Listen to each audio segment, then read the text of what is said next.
Hey everybody, how we doing today?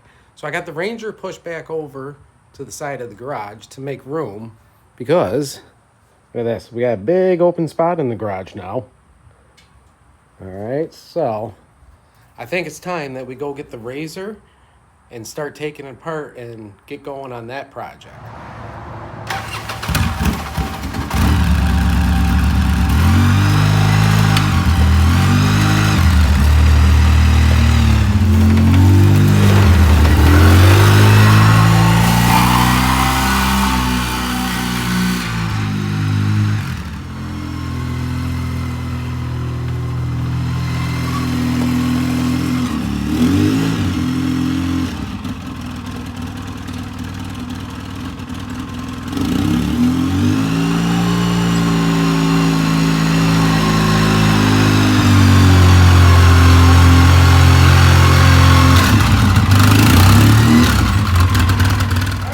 Got it in the garage. As you can see, she's smoking really bad. So we need to figure out why it's smoking, whether it's fuel, overfueling, oil, burning oil, or a combination of both. All I know right now is it's really bad. It's burning my eyes. So let's get the back taken off and let's start looking into why it's smoking. All right, so to access your motor, pretty much you should know, got this access panel, 4 screws, pops out and off. However, for our purpose, since we're going really into this, we're going to take the whole back bed off.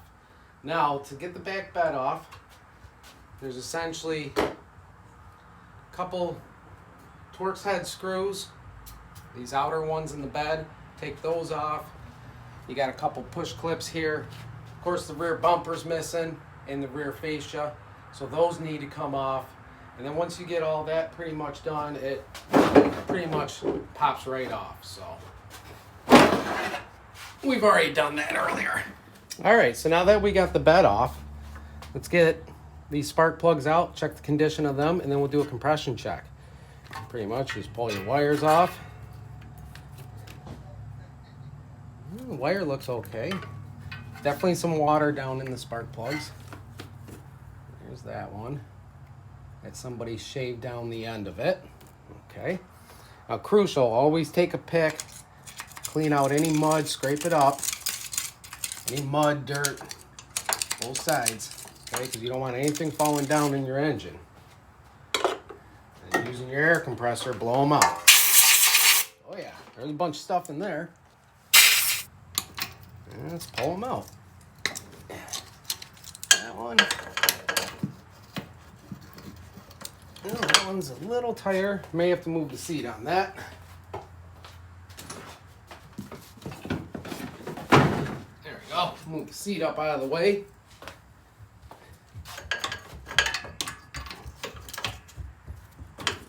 All right. Well, I've seen worse. It's not horrible. Does smell gassy. Check this one out.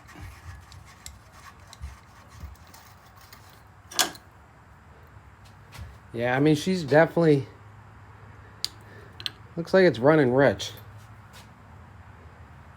Whew, gassy. Okay. So now let's get the compression gauge hooked up and go from there.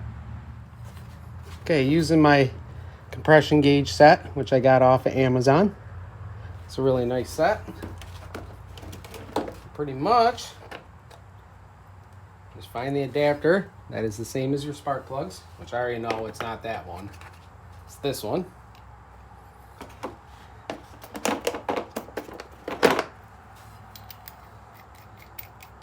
Put it on. Stick it in the engine. Twist her down. All right. There we go. Now, one of the things I do so it doesn't fire, well, it's not going to fire because you have the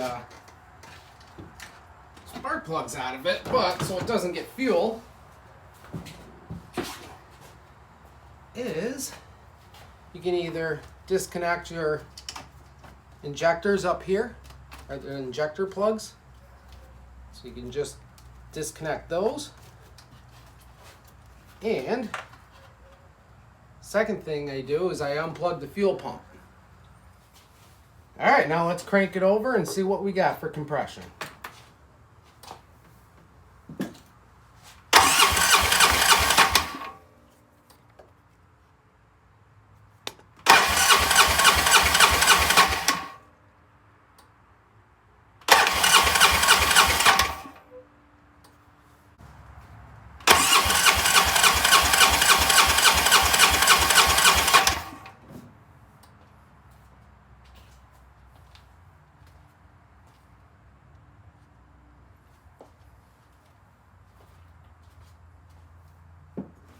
Okay, so the compression is wonky.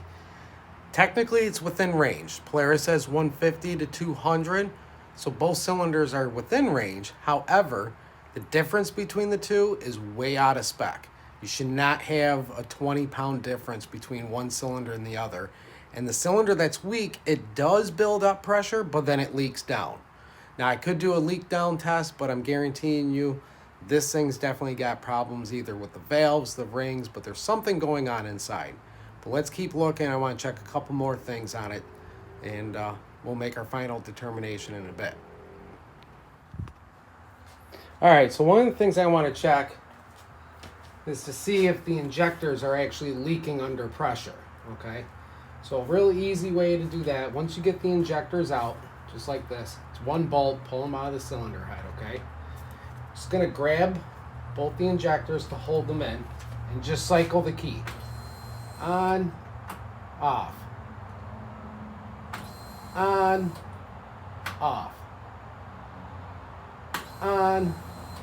Now if these injectors were leaking, you'd have gas dribbling out of them right now. So we don't have gas dribbling out of the injectors, so. All right. So those are good. Let's get on and check the oil in it. It smells okay. I don't smell any gas in the oil. I don't think we got a gas issue.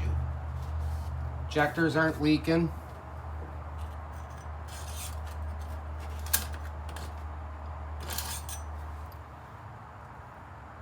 And we're over full on oil. Way over full. All right, so there we go.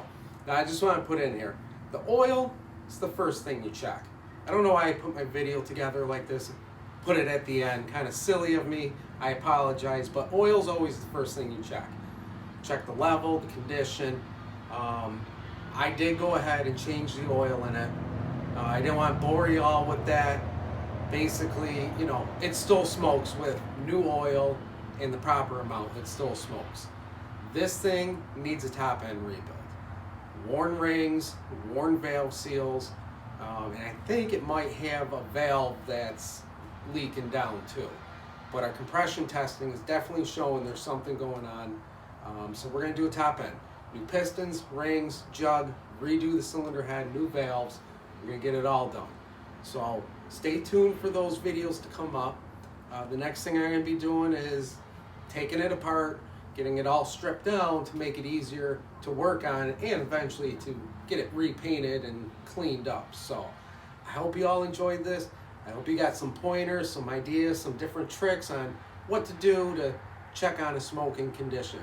So until the next video, I'll catch you all around.